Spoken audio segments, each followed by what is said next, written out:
조용우 부장판사의 입에서 이재명은 몰랐다. 네.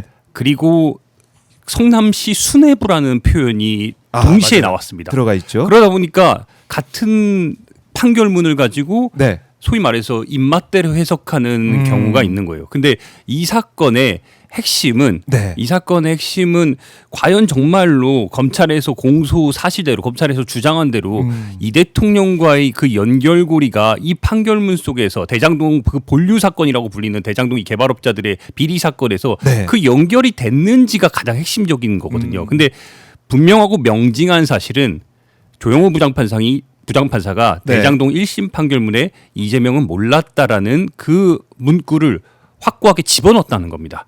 그 사실은 분명한 사실이에요. 이재명은 몰랐다. 이재명 그렇죠. 대통령 몰랐다라는 것을 네. 확실하게 제가 해놨다.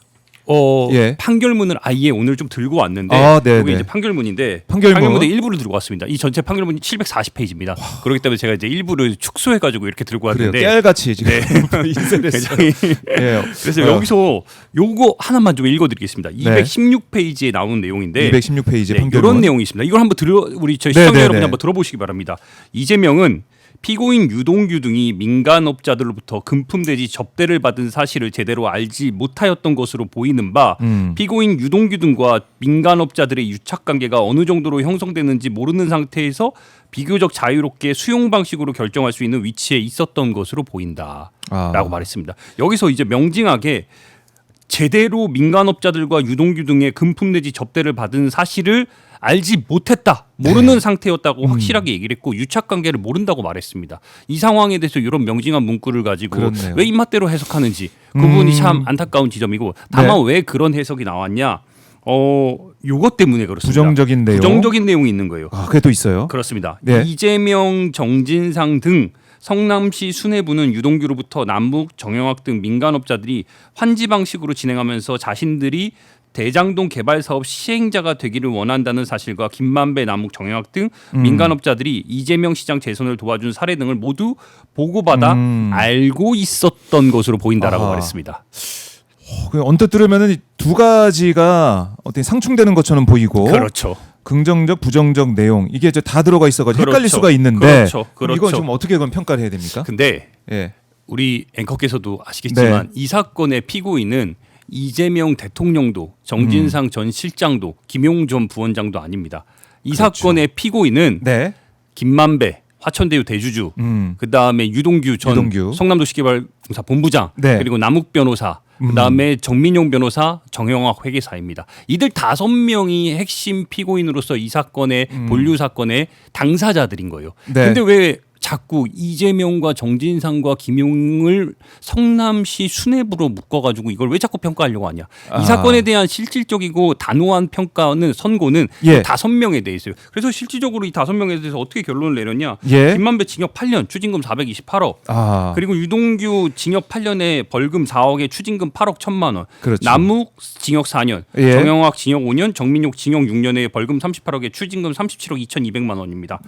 다시 강조하지만 이 사건은 네. 이 사건의 당사자는 이 핵심 오인에 대한 선고인 겁니다. 근데 이 오인에 대한 선고를 내리는 과정 속에서 자꾸 네. 배경 설명으로 전제 사실로 아하. 이 대통령과 소위 말하는 성남시 수뇌부들이 여기에 포함되다 보니까 예. 자꾸 본질을 왜곡하고 있어요. 그렇지 않습니다. 그러니까 이재명 대통령이나 정진상 실장이 당사자가 아니라는 거. 그럼요. 그거를 생각을 하고 이 사안을 들여다봐야 된다. 네. 결국. 근데 이제 이런 와중에 네. 그러다 보니까 여기에 이제 성남시 수뇌부라는 이 멘트가 들어가고 이 전제 사실로 자꾸 뭐 정진상, 김용, 막 이재명 대통령 이름이 네네. 들어가다 보니까 자꾸 이쪽으로 거봐라 이 대장동 1심 판결문의 본질은 이재명을 결국에는 이 우리나라 지금 사법부가 이재명과의 연결고리를 확실하게 이제 결론 지은 거다라는 식으로 얘기를 하고 있어요. 근데 그렇지 않고 그러다 보니까 이 민주당에서도 지금 강조하고 있는 내용이 뭐냐? 네. 그 불리한 내용이 분명히 들어가 있습니다. 성남시 수뇌부라는 그런 불리한 내용이 들어가 있는데 여기서의 가장 본질적인 건 네. 이들에 대한 판결이 아니라 이들에 대해서 실질적으로 불리한 내용이 정진상, 김용, 이재명이 들어갔을지라도 이들에 대한 과연 이야기를 법정에서 들었냐라고 묻는 거예요. 이게 무슨 얘기냐면은 정진상과 김용 전 부원장의 재판이 또 다른 곳에서 진행이 되고 있습니다. 그것 1심이 진행되고 있고 네. 그리고 이 검찰의 공소 사실을 반박하는 내용들이 계속해서 거기서도 나오고 있거든요. 네. 근데 이런 것들에 대한 청취 없이 일방적으로 유동규와 남욱, 정영학, 정민용 등이 일방적으로 주장했던 내용들이 작년에 특히 주장했던 내용들, 재작년에 주장했던 내용들이 맞아요. 다 판결문에 들어가 있어요. 네. 실제적으로 판결문에 불리한 내용들을 보면은 유동규가 2023년, 2024년에 주장했던 내용, 그리고 남욱이 몇 년도에 주장했던 내용 해가지고 가로 열고 그렇게 다 포함되어 있습니다. 불리한 내용들 밑에. 근데 실질적으로 받지 않았다는 거죠. 그러니까 정진상과 김용의 의견을 받지 않은 상황 속에서 남욱과 유동규와 정영학, 정민용 등의 의견만 일방적으로 들어갔다는 거예요. 이 얘기는 결국에는 앞으로 더 다퉈볼 여지가 네. 다퉈야만 하는 여지가 존재한다는 거죠. 바꿔 얘기하면은. 그러니까 어제도 김필성 변호사 뭐 얘기를 했지만은 정진상 실장 같은 경우도 네.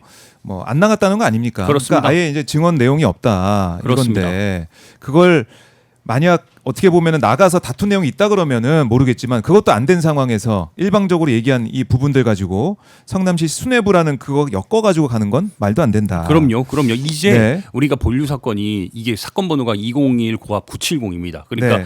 형사 사건에서의 중앙지법에서 21년에 출발한 사건이에요. 그러니까 4년하고 1472일 만에 나온 사건인데 이게 굉장히 오래됐으니까 그렇죠. 마치 이게 결론이 난 것처럼 얘기하는데 예. 그렇지 않습니다.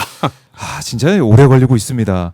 그러면 이 사안을 딱 봐서 이렇게 어마어마한 판결문, 긴 판결문, 이 핵심 이걸 우리가 바로 알아야 되는 거죠. 그럼요. 핵심. 그러니까 이 사건에서 네. 이 조영우 부장판사가 대장동 본류 사건에서 진짜 얘기하고 싶었던 가장 핵심은 뭐냐면요. 이게 5명의 선고가 나왔잖아요. 그렇죠. 근데 5명의 검찰의 구형에 비해서 특히 2명이 2명. 높게 나왔습니다. 그러니까 누굽니까? 검찰이 구형한 것보다 예. 훨씬 높게 나왔어요. 그게 바로 유동규와 정민용 변호사입니다. 이 두 사람의 공통점이 있습니다. 예. 성남도시개발공사에 소속됐던 사람들인 거예요. 그러네. 그러니까 정민용 같은 경우에는 네. 남욱 변호사의 서강대학교 후배입니다. 같이 사시 공부를 하고 일생 동안 한평생 같이 형 동생 하면서 네. 모든 사업을 이끌었던 그런 정민용을 성남도시개발공사의 팀장 자리로 꽂아 넣은 거거든요. 아하. 그리고 그 위치에 서가지고 마치 이 성남도시개발공사 그러니까 성남에서의 사업이 진행되는 과정 속에서 대장동 사업 진행되는 과정 속에서 막 공모 사업 지침서 만들고 연결고리를 만들어준 역할이에요. 이거에 대해서 재판장이 너무나 크게 분노를 했어요. 그러니까 검찰에서 예. 유동규한테 구형할 때 지난 6월달에 구형할 때 예. 유동규의 이런 보탬이 되는 사실들을 배려해 줘야 된다. 유동규는 공익제보다라는 식으로 하면서 굉장히 강조를 했어요. 예. 근데 이 부분을 완전히 격파해 버렸어요. 아. 실질적으로 조영우 부장판사가 이렇게 얘기를 했습니다. 예. 피고인 유동규는 공모지침서의 주요 내용과 이익 배분 구조를 민간업자 요구에 맞춰 설계함으로써 공사의 이익을 침해했다. 네. 주어가 유동규입니다. 유동규. 네, 정민용도 마찬가지예요. 정민용은 민간업자 요구를 공모지침서에 반영했고 네. 심사 과정에서도 민간 측에 유리한 방향으로 평가했다고 얘기했어요. 이건 뭐냐? 이 사건의 이 배임 혐의의 네. 핵심적이고 중추적인 역할이 성남도시개발공사에서 이 실질적인 역할을 맡았던 유동규와 정민용에게 그 책임을 확실하게 물었고 아하. 이 결과가 검찰 구형보다 높은 결과로 나왔다는 거예요.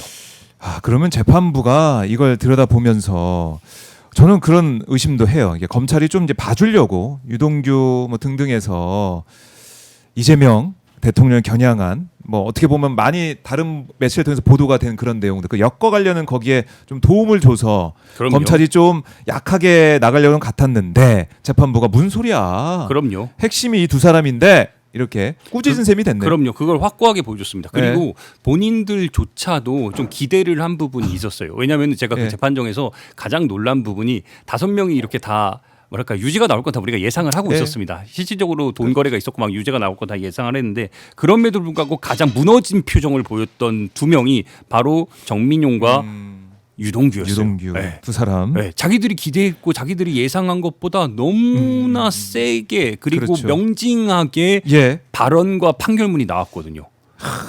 이런 부분들을 간과해서는 안 된다는 거죠. 그러니까 네. 책임을 물었어요. 배임이 일어났다는 걸 책임을 물었는데 그 지점에서 유동규와 정민용의 책임에 대해서 명징하게 강조했다는 부분을 놓쳐서는 안 됩니다.